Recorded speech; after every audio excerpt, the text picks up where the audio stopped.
భీష్మాచార్యుల వాడు చెప్పాడు అదృష్టం, వదిలిపెట్టేశాడు, కుత్తుకలు కత్తిరించేయలేదు, వదిలేయండి ఇక్కడతో కార్యక్రమాన్నని. ఆవులు వెళ్ళిపోయి ఖిన్నమతి అయి దుర్యోధనుడు సిగ్గుతో అవమానంతో వెనక్కి తిరిగి వెళ్ళిపోయాడు. విరాట పర్వంలో ద్రోణాచార్యుల వారు అక్కడి వరకు కనపడతారు. తర్వాత మళ్ళీ ఉద్యోగ పర్వంలో కనపడతారు.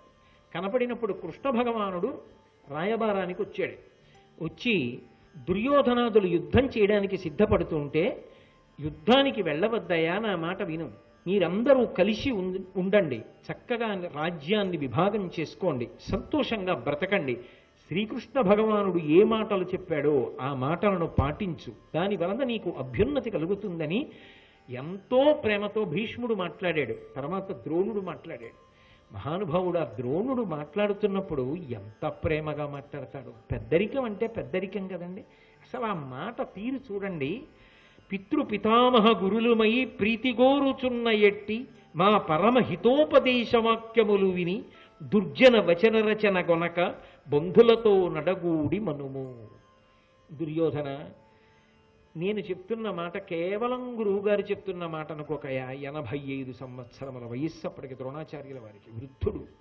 అందుకే అంటున్నాడు, పితామహ తండ్రి లాంటి వాణ్ణి, తాత లాంటి వాణ్ణి, గురువుని, పెద్దవాణ్ణి, చెప్తున్న మాట వినవయ్యా.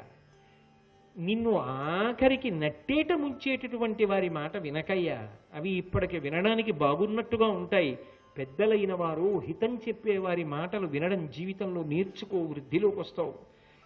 హాయిగా బంధువులతో కూడి సుఖాన్ని పొందవయ్యా. ఎందుకయ్యా నిష్కారణంగా కృష్ణుడి మాట వినకుండా యుద్ధానికి ఎడతానంటావు అని విన్నుడు ప్రీతి చెప్పిన సవిస్తర వాక్ప్రచయంబు త్రోవ పోవన్న కుమారా, అట్లైన ఆయువు శ్రీయును నీకు కల్గు, మా కన్నులు చల్లగా నకట కన్గొనుచుందుము మేము, అట్లు కాకున్నను నీవు నేర్తునుండన నేరము నిండుకొల్పదన్. ఆయన పరమసత్యాన్ని ఎంతో ప్రేమతో చెప్తున్నాడు. విన్నుడు ప్రీతి చెప్పిన సవిస్తరవా ప్రచయంబు త్రోవ పోవన్న కుమారా. ఓ కుమారా, కొడుకు లాంటి వాడా, మరి గురువుగారు తండ్రి లాంటి వాడు కదా. ఆ వెన్నుడు, ఆ శ్రీకృష్ణుడు చెప్పినటువంటి మాటలు వినవయ్యా. నా మాట విను. అందరికీ హితమైన మాటలు చెప్పాడు, వాటిని ఆదరించు.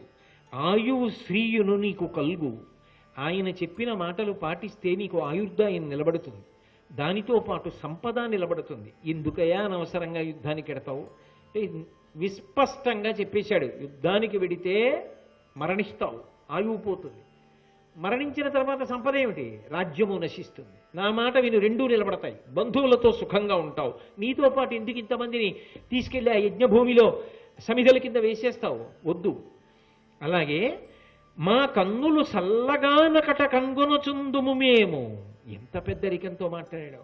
ధర్మపుత్రుని పదద్వయమున కతిభక్తి నిరిగిన అతడు నిన్నెత్తి గుచ్చి నుడుగేల పెద్దయు తడవుగా కౌగులింపంగా భీముడును నీవు పరమహర్షమున జారుతర వక్షములు సంగతములుగా పరిరంభణంబొనర్పంగా నరుడు కవలును మ్రొక్కిన కరమర్ది దిగిచి నీ వాలింగనంబు సేయంగా ఇట్లు వారు మీరును తగ బాంధవమున బొదలి ఇంపు తడుకొత్త తామర తంపరైన చిలులు చుట్టలు కలసి పేరలమి పొంది ఉల్లసిల్లంగ కులమెంత యొప్పు నొక్కు.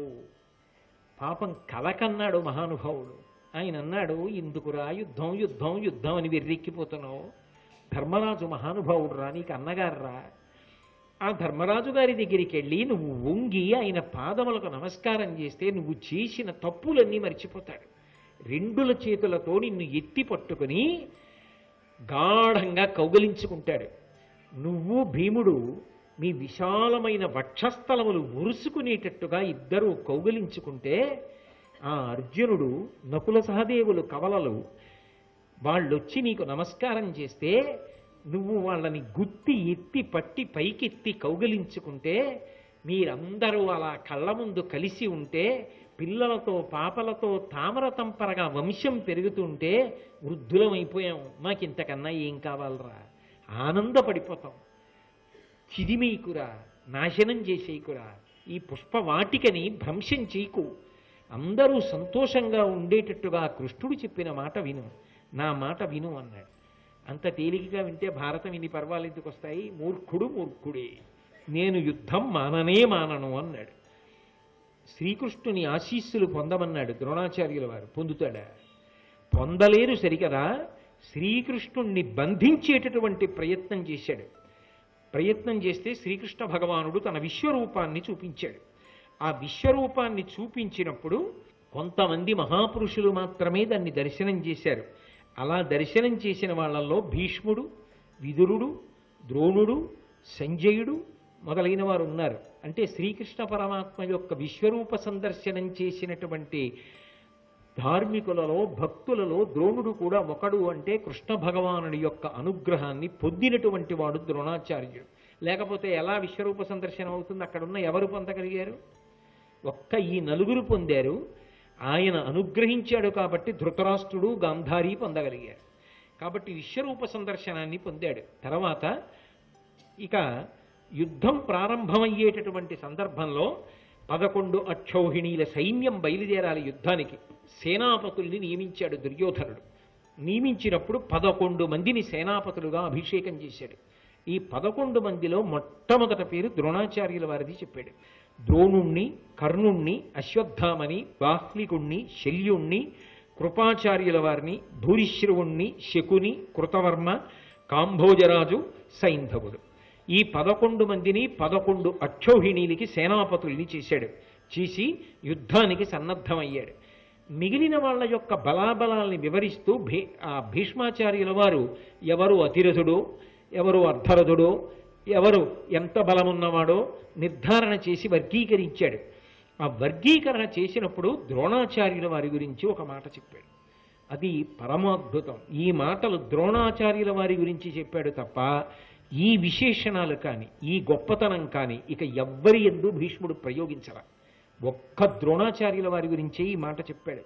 అతిరథోత్తముండు ద్రోణాచార్యుడు, అండలి ఇందలి విలుకాండ్రకెల్ల గురుడు, హితుడు నీకెంతయు నీర్చిన మొనలితండరిన జమరియట్ల మ్రందు, వృద్ధని ఇతని భావింపరాదు అనిలోన అంగ విస్ఫురణంబు భంగి చూడ, అర్జునిపై కూర్మి అతనిని ఓచేయడు, సచరాచరంబైన జగములెల్ల నొక్క మొగమై కడంగినన్, చిక్కువరుచు దివ్య బాణజాలంబుల దీటుకొలిపి ప్రాణంబులు దాపడు, ఈతని పాటి దొరలు కాన మీరాజ్యములయందు కౌరవేంద్ర.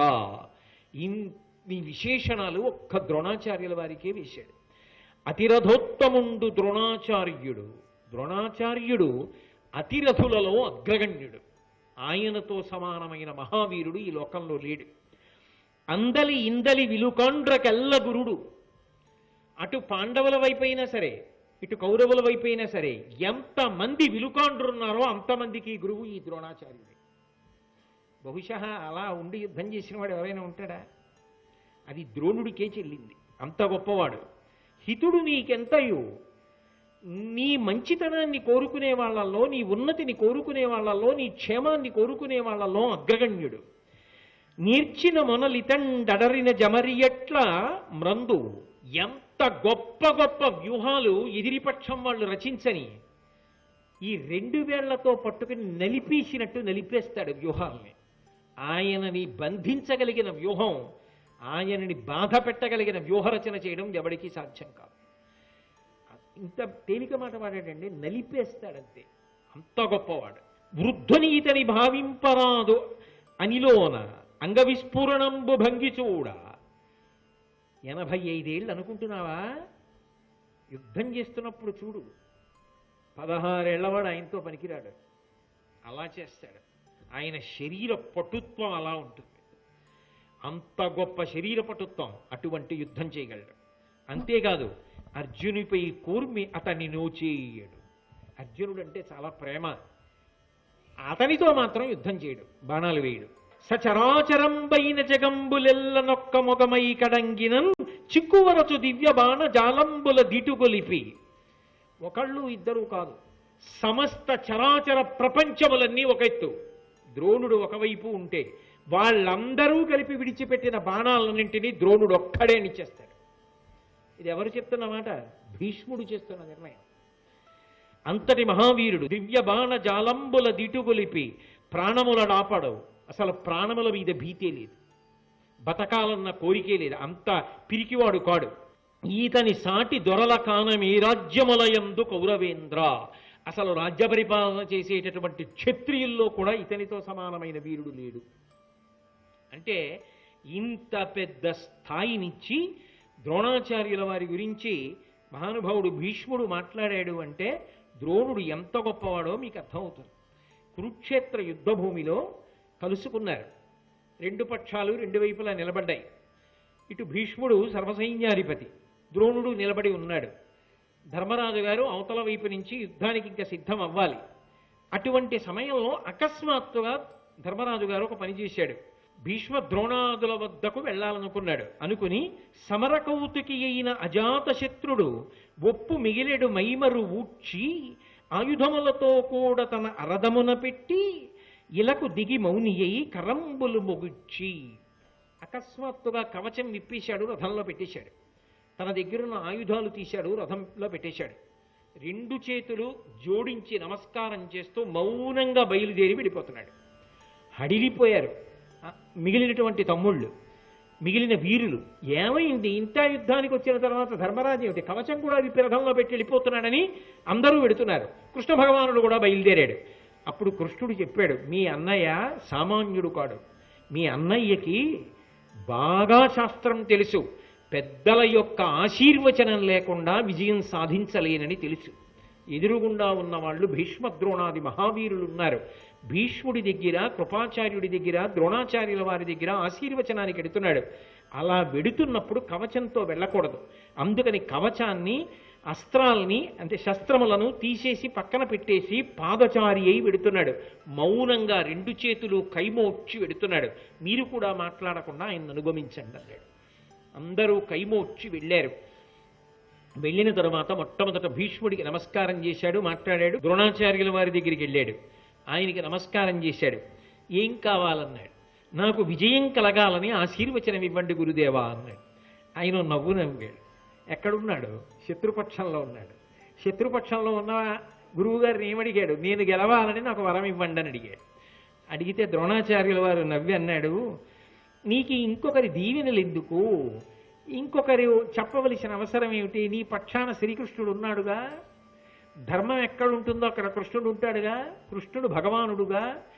యువతల వైపు ఎంత బలగం ఉన్నా ధర్మం ఉన్న వైపు గెలుస్తుందా, ధర్మం లేని వైపు గెలుస్తుందా? కాబట్టి ప్రత్యేకంగా ఇంకా ఆశీర్వదించాలా? నువ్వు గెలిచి తీరుతావు ధర్మజా. గురువుగారు మీ ఆశీర్వచనం చాలా సంతోషం, కానీ గురువుగారు మీరు ఆయుధం చేతిలో పట్టుకుని రథంలో కూర్చుని అవతల వైపు నుంచి యుద్ధం చేస్తుంటే మేము గెలుస్తామా? మీరు ఉన్నంత కాలం, మీరు ధనుర్బాణములు పట్టుకున్నంత కాలం గెలవం కదా, మీరు ఎలా చనిపోతారు గురువుగారు అని అడిగాడు. ఎంత మెత్తని కత్తో చూడండి. కానీ నేను ఎటూ సిద్ధపడిపోయాడు. శరీరం వదిలిపెట్టాలి కదా, అది యుద్ధభూమిలోనే వదిలిపెట్టాలి. కాబట్టి ఆయన అన్నాడు, నా చేతిలో ఆయుధం ఉన్నంతసేపు నన్ను చెనకగలిగిన వాడు లేడు.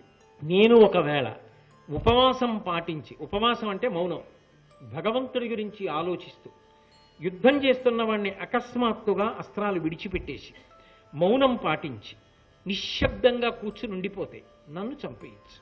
కానీ నన్ను అలా చంపేయాలంటే నాకు ఏదో ఒక పెద్ద కీడుకి సంబంధించిన వార్త వినపడాలి. అది కూడా పరమ నమ్మకస్తుడైన వాడెవరో నాతో ఆ మాట చెప్పాలి. ఆ మాట నేను నమ్మితే అన్నీ వదిలిపెట్టేస్తాను. వదిలిపెట్టేస్తే నన్ను చంపేయచ్చు ధర్మరాజా. చాలు గురువుగారు, ఎవరి ధర్మం వాళ్ళదే. ఇది తప్పని మీరు అనడానికి లేదు. మరి ఆయన యుద్ధానికి వచ్చాడు. ద్రోణుడు ఎన్నాళ్ళు శరీరంతో ఉంటా?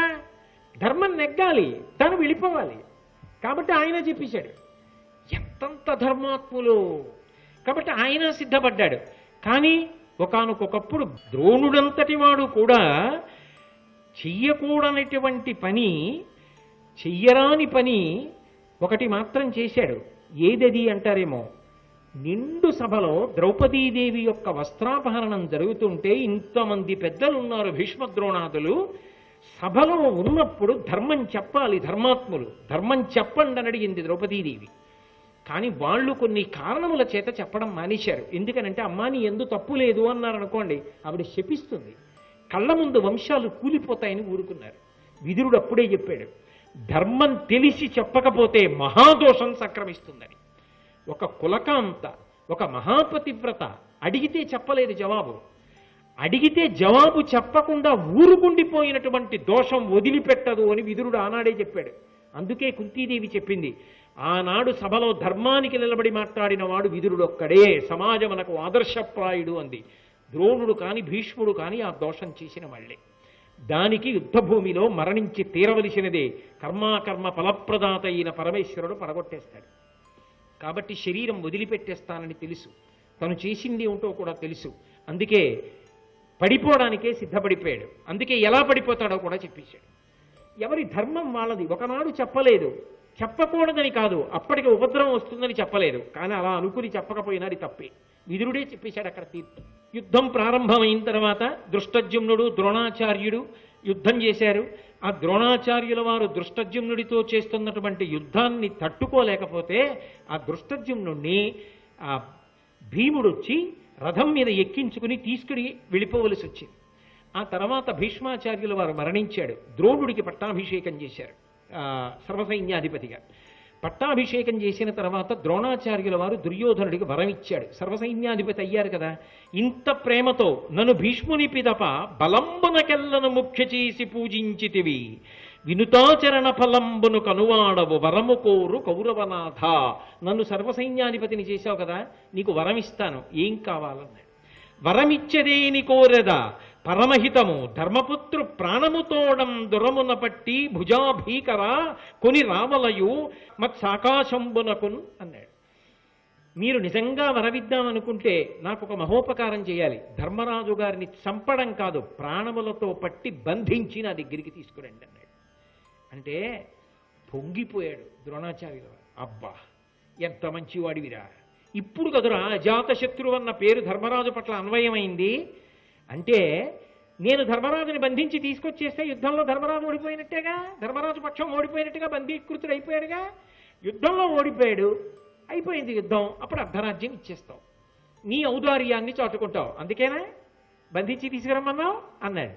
అంటే దుర్యోధనుడు అన్నాడు, అందుకు కాదు గురువు గారు, ఆ ధర్మసూను కయ్యంబున చంపిన కోపించి గాంధీవి కురుకులంబు సమయించు మనమోపి సర్వపాండవులను చంపితేమి ప్రచండ చక్రధార కౌరవకోటి తలలీరి రాజ్యంబు గోవిందుడీకున్నే గొంతికైన కాన యుధిష్ఠరు గాయంబు నొంపక తెచ్చి జూదంబాడు తెరను నచ్చి మగుడ నడవికి నడిచిన తగిలి అతనితోడ తమ్ములు పోనంతతోన ఎల్లదొసగుమాలు అప్రతిహత దోర్విభూతి పెద్ద కాలమే నేలుదు పృథివీ అల్లా.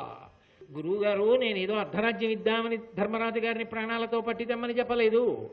మీరు కానీ చటుక్కుని ధర్మరాజు గారిని చంపేశారనుకోండి, అర్జునుడికి ఎక్కడలేని కోపం వచ్చి మమ్మల్ని అందరినీ చంపేస్తారు. పోని పాండవులందరినీ చంపేశారనుకోండి, కృష్ణుడు భగవానుడుగా సుదర్శన చక్రాన్ని పట్టేస్తాడు, శపథాన్ని పక్కన పెట్టి అందరినీ చంపేసి 5 పాండవులు లేకపోతే రాజ్యం కుంతీదేవికి పట్టాభిషేకం చేసేస్తాడు. ఎటు చూసినా మేము ఉండం. కానీ మీరు ధర్మరాజుని ప్రాణాలతో పట్టుకొచ్చారనుకోండి, మళ్ళీ జూదం ఆడిస్తా, ఆడించి మళ్ళీ అరణ్యవాసం అజ్ఞాతవాసానికి పంపిస్తా. ఎంత తేలిక మార్గం, అందుకు తీసుకురమ్మన్నాడు. అంటే ఆయన ఆశ్చర్యపోయి, అమ్మ బాబోయ్ వీడి దగ్గర ఇన్ని దుర్మార్గపుట ఆలోచనలున్నాయా అనుకుని, నరుడెడ సొచ్చని నీ వినునాకది దుష్కరము ఏనొకండనే సురగణమైన వ్రేలకొని చూపకజాలరు వాడు లేనిచో తిరమై పోర నిల్చిన యుధిష్ఠరు ద్రౌపది పుట్టినింట వేవురు వెరుగంది చూడ అలవున్ జలమున్ చెడబట్టి తెచ్చెదన్. వెంటనే ఇచ్చిన వరాన్ని దిద్దాడు. నీకు ధర్మరాజుని ప్రాణములతో పట్టి తెమ్మని కదా అడిగావు, వరం అడిగితే పట్టి తెస్తాను. నేనేమిటి, పరమశివుడు అర్జునుడితో యుద్ధం చేయలేడు. ఎప్పుడు పట్టి తెస్తానంటే అర్జునుడి చేత ధర్మరాజు రక్షింపబడకపోతే పట్టి తీసుకొస్తా. అర్జునుడు ధర్మరాజును రక్షిస్తున్నాడు అనుకోలేదు ఆలే తెస్తే మరి ఇలాంటి తప్పు పని చేస్తానంటున్నాడుగా. అందుకని అర్జునుడి రక్షణలో ధర్మరాజు ఉన్నంతకాలం నేను తేరలేదు. ఈ వార్త చారుల ద్వారా వెళ్ళిపోతుందిగా, అర్జునుడు ధర్మరాజును రక్షించుకున్నాడు, అందుకే ద్రోణుడు హతుడైపోయేవాడు. ఒకే ఒక్కసారి మాత్రం ఏమైపోయిందంటే, అర్జునుడు దూరంగా ఉండగా ధర్మరాజుని పట్టాలని పద్మవ్యూహ రచన చేశారు. చేస్తే పాపం అభిమన్యుడు వెళ్ళిపోయాడు. పద్మవ్యూహాన్ని భేదించడం తెలుసు కానీ వెనక్కి రావడం తెలియదు. గొప్ప యుద్ధం చేసి వేలకి వేల సైన్యాన్ని మట్టుపెట్టాడు. అది చూసి అతనితో ఎలా యుద్ధం చెయ్యాలో అర్థం కాక సైంధవుడు మిగిలిన పాండవులందరినీ అడ్డుకున్నాడు. వాళ్ళు లోపలికి రాలేదు వ్యూహంలోకి. అటువంటి సమయంలో వెళ్ళి కర్ణుడు అడిగాడు, అసలు ఎలా మట్టు పెట్టాలి అభిమన్యుణ్ణి? పిల్లవాడు కానీ ఆపలేకపోతున్నామే, ఇంతమందిని చంపేస్తున్నాడు, ఏం చెయ్యాలని అడిగారు. అడిగితే అప్పుడు ద్రోణాచార్యుల వారు చెప్పాడు, కవచధారణమను ఘనవిద్య కవ్వడికే నిరింగించితి, ఇతడు దాని నేర్చుట ఈతని ఎట్టన నొప్పింప శక్యంబు కాదు, వంచెన గుణంబు నరకంగా చాపంబు విరుగనీయగా గోటకముల సంపగా సూతు సమయు చేయనగు చాలుదేని నీ వట్ల సేయుము చేత ధనువుండా అవ్వీరు జనయవచమి దేవతలకునైనా కావున ఒక్కమై విల్లు త్రుంచి తరిమి విరధు చేసి చూచికొందమలవు చొప్పున తెగునే ఈ రధికవరుని పటు పరాక్రమంబు. అతనికి కవచధారణ అని ఒక విద్య ఉంది, అది నేను అర్జునుడికి నేర్పా. అర్జునుడు ఈ అభిమన్యుడికి నేర్పాడు. ఆ విద్య చేతిలో ఉన్నవాడు కాబట్టి ఇతనిని కొట్టడం ఎవరికి సాధ్యం కాదు. అతని చేతిలో ధనస్సు ఉండగా యుద్ధం చేయలేం. ద్రోణాచార్యుల వారు చెప్పేసినటువంటి దోషభూయిష్టమైన విషయాల్లో ఇది ఒకటి. తర్వాత సైంధవుణ్ణి పట్టలేకపోయామన్న కోపంతో దుర్యోధనుడు చేయరాని నిందలన్నీ చేశాడు ద్రోణాచార్యుల వారు. అసలు మనం ఈ గురువుని నమ్ముకోవడమే మనం చేసిన పెద్ద తప్పు. గురువు హానికరుడు. ఈయన్ని నమ్ముకోవడం ఏమిటి? ఈయన్ని నమ్ముకోకుండా ఉంటే బాగుండేది. ఇతనికి సర్వసైన్యాధిపత్యం ఇచ్చాం. నిజంగా ఇతన్ని నమ్మి ఆ రోజున చక్రవ్యూహంలోకి సైంధవుణ్ణి తేకుండా ఇంటి దగ్గర పెట్టుంటే కాపాడుకునేవాళ్ళం. ఈ ద్రోణుణ్ణి నమ్ముకోవడం తప్పయిందన్నాడు. ఎంత బాధపడ్డాడో ద్రోణాచార్యుడు. వాళ్ళు బాణములు వేసి ఒళ్ళు డొల్ల చేస్తున్నారు, నువ్వు నీ మాటల చేత నా మనస్సుని చిల్లులు పొడుస్తున్నావు దుర్యోధన అన్నాడు. అని ఆ రోజున ఆగలేక ఒక ప్రతిజ్ఞ చేశాడు, పాంచాలురందరినీ చంపే వరకు కవచం విప్పను, కవచం ధరించి వెడుతున్నా, ఇక వస్తానో రానో తెలియదు, కాబట్టి నిన్ను ఒక్క కోరిక కోరుతున్నాను. అడరి ఈ దివసము నువ్వు చెయ్యవలసినటువంటి ఒకే ఒక్క ఉపకారం ఏమిటి అంటే, భూసురభక్తియు వృద్ధోపాసనంబు కలిగి ధర్మపదవర్తన నిత్యాసక్తుడవగు మనగా నా సుతు బోధింపు, వగపునకు చరకుండా ఒకవేళ నేను తిరిగి రాకపోతే, నేను మరణిస్తే నా కొడుకు ఏడుస్తాడు. ఆ ఏడవడంలో ధర్మం వదిలిపెడతాడేమో. ధర్మం వదిలిపెట్టద్దని చెప్పు. తపస్సులో జ్ఞానంలో పెద్దవాళ్ళైన వాళ్ళని ఎప్పుడూ సేవిస్తూ ఉండమని చెప్పు. నేను రాకపోతే నా కొడుకుని ఊరడించు సుమా అని చెప్పి వెళ్ళిపోయాడు. కవచం విప్పను, పాంచాలురందరినీ చంపే వరకు, శిఖండి మొదలైన వాళ్ళందరినీ అని యుద్ధభూమిలోకి వెళ్ళాడు. అయినా ద్రోణుణ్ణి నింద చేస్తున్నాడు దుర్యోధనుడు. ఏ బుద్ధిలో ఉన్నాడో. కర్ణుడు మాత్రం ఒక మాట అన్నాడు, అనవిని కర్ణుడిట్లనియే అగ్గురు దూరగనేలా అతడు పినుటుల పోరుగాక అరు బీరము లావును ఎక్కుడైనా వాని నుడుపవచ్చునే విధి నేర్చు విషంబిడి ఇల్లు కాల్చి కాననము కేక చేసి ఒక నాశనము కంటిమే గొత్తి సంతతికి. ఎందుకు అనవసరంగా గురువుగారు నాడిపోడుకోవడం? ఎందుకు ద్రోణుణ్ణి నింద చేస్తావు? పెద్దవాడు చెయ్యగలిగినంత యుద్ధం చేస్తున్నాడు, ఇంతమందిని మట్టు పెట్టాడు. అస్తమానం ఇంకా చంపలేదు ఇంకా చంపలేదని ఆయన ఎందుకు నింద చేస్తావు? వాళ్ళకి ఈశ్వరానుగ్రహం ఉంది. అందుకే ఆ అర్జునుణ్ణి ఎవరం మట్టు పెట్టలేకపోతున్నాం. అంతవరకు ఎందుకు? నువ్వే ఎన్నో ప్రయత్నాలు చేశావు. భీముడికి విషం ఇచ్చావు, చంపగలిగావా? లక్క ఇంట్లో పెట్టి కాల్చావు, చంపగలిగావా? అరణ్యవాసాలకి పంపించావు, భంగపాటు చేయగలిగావా? అజ్ఞాతవాసానికి పంపించావు, జాడ కనిపెట్టగలిగావా? వాళ్ళకి ఈశ్వరానుగ్రహం ఉందయ్యా, వాళ్ళని ఎవరేం చేస్తారు? ఈ మంచి మాట మాట్లాడాడు కర్ణుడు. మాట్లాడి ఉపశాంతి కల్పించాడు. కానీ ఆ రోజు ద్రోణాచార్యుల వారు చేసినటువంటి యుద్ధాన్ని తట్టుకోలేక ధర్మరాజు, భీముడు, నకులు, సహదేవుడు ఒక చోట చేరారు. అర్జునుడు మాత్రం ద్రోణాచార్యుల వారి జోలికి వెళ్ళాడు. సరికదా, ఎన్ని వేల మందిని తెగటార్చనివ్వండి, అది మా గురువుగారి గొప్పతనం అని సంతోషిస్తాడు తప్ప ద్రోణుడి జోలికి వెళ్ళడు, ద్రోణుణ్ణి మట్టు పెట్టే ప్రయత్నం చేయడు. ఎందుకంటే గురువు మీద అర్జునుడికి ఉన్న గౌరవం అది. వీళ్ళు నలుగురు మాట్లాడుకుంటూ ఒక మాట అనుకున్నారు, ఇలాగే విజృంభిస్తే అసలు మన బలం నిలబడుతుందా? యుద్ధంలో గెలుపు సాధ్యమా? ఈ ద్రోణుణ్ణి నిగ్రహించగలిగిన వాడు అర్జునుడు ఒక్కడే. కానీ మనమందరం వెళ్ళి అర్జునుడికి చెప్పినా ఏమీ ఉపయోగం లేదు. ఎందుకని అంటే అర్జునుడు ద్రోణుడితో యుద్ధం చెయ్యడు. కాబట్టి ఉన్నది ఒక్కటే ఒక్క ఉపాయం. ఎలాగైనా ద్రోణుణ్ణి మట్టు పెట్టాలి, ఏ ఉపాయంతో మట్టు పెట్టాలి అని ఆలోచిస్తుండగా శ్రీకృష్ణ భగవానుడు వచ్చాడు. వచ్చి, ఏమయ్యా, ఇవాళ యుద్ధానికి వచ్చిన తరువాత ఆ కోపంతో ఉన్నటువంటి ద్రోణుడు కవచం విప్పనని ప్రతిజ్ఞ చేశాడు కదా, మట్టు పెట్టింది ఎంతమందినో తెలుసా? అప్పుడే యుద్ధానికి వచ్చిన వెంటనే ఎంతమందిని చంపేశాడంటే 20,000 మంది రధికుల్ని చంపేశాడు. 500 రథాలు ముక్కలు ముక్కలు చేశాడు. 10,000 ఏనుగులు చంపాడు. 10,000 గుర్రాలు చంపాడు. ఇంతమందిని చంపేశాడు. అగ్నిహోత్రంలా ఆక్రమిస్తున్నాడు. ఆయనని ఆపగలిగిన వాళ్ళు లేరు. ఎవరు ఆపగలరు అని ఆలోచన చేస్తున్న సమయంలో శ్రీకృష్ణ భగవానుడు వచ్చి ధర్మరాజు గారితో ఒక మాట చెప్పాడు. అడరి ఈ దివసము అపరాహ్నమునకు ద్రోణుడని చేసిన ఎట్లయినా తృంగిపోకయుండ నేర్తురే ఇక్కడి యోధులెవ్వరైనా విను నుతిగాదు సత్యమ్ము సొమ్ము. అపరాహ్నం అంటే మధ్యాహ్నం తర్వాతి కాలం. ఇక ద్రోణుడు ఏదో రోజులు యుద్ధం చెయ్యక్కల్లా. ధర్మరాజా, నీకు ఒక్క మాట చెప్తున్నా, ఇప్పుడు మధ్యాహ్నం అయింది, సాయంకాలం వరకు ద్రోణాచార్యుల వారు ఇలాగే యుద్ధం చేస్తే చాలు, నీ వైపు ఇక ఎవరు ఉంటారు, ఖాళీ అయిపోయింది ఇవాళతో యుద్ధం. శ్రీ ఉమామహేశ్వర పరబ్రహ్మార్పణమస్తు. స్వస్తి.